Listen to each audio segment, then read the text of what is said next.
Hi, in this video we are going to learn about Retrieval-Augmented Generation or simply RAG. This is a very important concept, especially if you want AI systems to behave reliably in real business environments. At a very high level, the idea behind RAG is simple. Instead of allowing the large language model to respond based on its general training or information from the internet, we want it to respond only based on our own documents. In other words, we want to ground the AI's answers in a trusted knowledge base. For example, imagine an employee asks a questions about the company's leave policy. In this case, we do not want the AI to guess the answer or fetch something generic from the internet. We want it to answer strictly based on the company's official leave policy document. That is exactly the problem RAG is designed to solve. So the natural question is, how do we do this? How do we ensure that the AI answers using our documents and not its imagination? So let's break it down step by step. First, let's look at what we have been doing so far. Until now, the flow has been fairly straightforward. The user gives an input, the input goes to LangChain. LangChain converts it into a structured prompt using a prompt template. The prompt is sent to the language model and the model generates a response. LangChain then formats that response and shows it back to the user. This works well, but the limitation is clear. The language model is answering based on what it already knows, not based on our internal data. So what we want to do now is introduce our own knowledge base into this flow. That knowledge base could be a single text file, a PDF document, multiple PDFs stored in a folder, or even structured files like CSVs. The goal is simple. We want to ask a question and get an answer based on the information inside these files. So at this point, a very natural thought comes up. Why not just send the entire document to the language model? The problem with that approach is twofold. First, sending a large document makes the prompt very long, which increases cost significantly. Second, large documents may not even fit into the model's context window. Every language model has a limit on how much text it can process at once. Big documents like books or large policy manuals can easily exceed that limit. There is also a third issue. So even if the document fits, most of the content may not be relevant to the question being asked. So sending unnecessary information can confuse the model and reduce the quality of the answer. So instead of sending everything, the idea behind RAG is to send only the information that is relevant to the user's question. So let's understand how that works with a simple example. Imagine this text is our knowledge base. It's just a small paragraph for demonstration purpose. But in real life, this could be millions of words spread across thousands of files. For now, let's say this is the only content we want the AI to use. Now, the first thing that happens in a RAG system is that this document is broken into smaller chunks. So instead of one larger piece of text, we divide it into manageable sections. So in this example, I have divided the document into 10 chunks.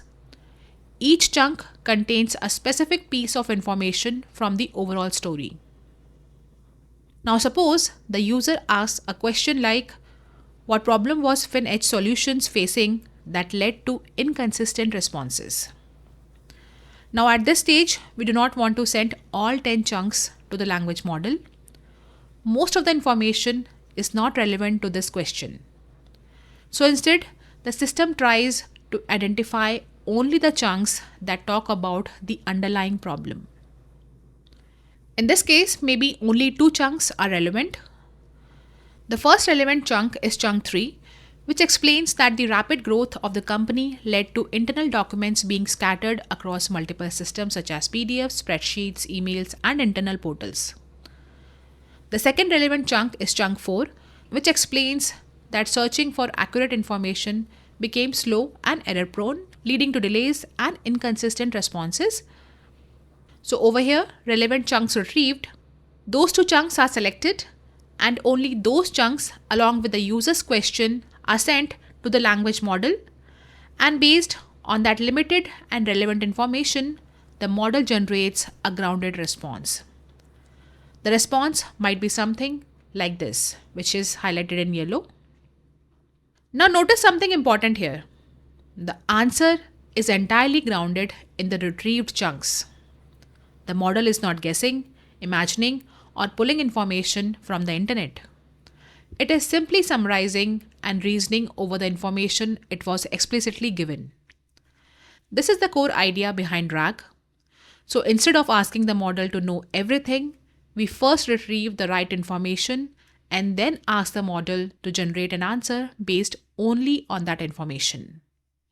Now, to make all of this work efficiently, several steps happen behind the scenes. So when we build a RAG system, we start with a knowledge base. This could be PDFs, documents, code files, or anything else. The first step is reading these files and converting them into plain text. The next step is creating chunks. Chunking is not done randomly. If chunks are too small, they lose context. If they are cut in the middle of sentences, important meaning is lost. So chunking is done intelligently. We usually try to keep full paragraphs together. If paragraphs are too large, we break them into smaller logical units, such as sentences or sections separated by punctuation. And once the chunks are created, the next step is converting each chunk into something called a contextual embedding. You don't need to worry about the mathematics here. Conceptually, an embedding is just a numerical representation of meaning. Each chunk is converted into a long list of numbers that capture its context. These numbers encode meaning. For example, some numbers may represent concepts like gender, authority, wealth, sentiment, or relationships. The exact details are complex, but the key idea is that similar meanings produce similar embeddings. Now, all these embeddings are stored in a vector database. This is different from a traditional SQL database. A vector database is specifically designed to store and compare embeddings based on similarity. And once this setup is complete, the system is ready to answer questions. When a user asks a question, that question is also converted into an embedding. This embedding is compared with the embeddings stored in the vector database. The chunks with the most similar embeddings are retrieved. These are chunks that are most relevant to the question. Now, what makes this approach powerful is that it understands meaning, not just keywords. For example, if a user asks about a king, the system can match chunks that talk about a ruler or a monarch, even if the exact word king is not used. This is because embeddings capture context, not just exact words. The mathematics behind how these embeddings are trained is beyond the scope of this video. The good news is that we don't need to worry about it. Libraries like LangChain handle all of this for us. Using LangChain in Python, reading documents, creating chunks, generating embeddings, and storing them in a vector database can be done in just a few lines of code. So what used to be a complex research problem is now surprisingly accessible.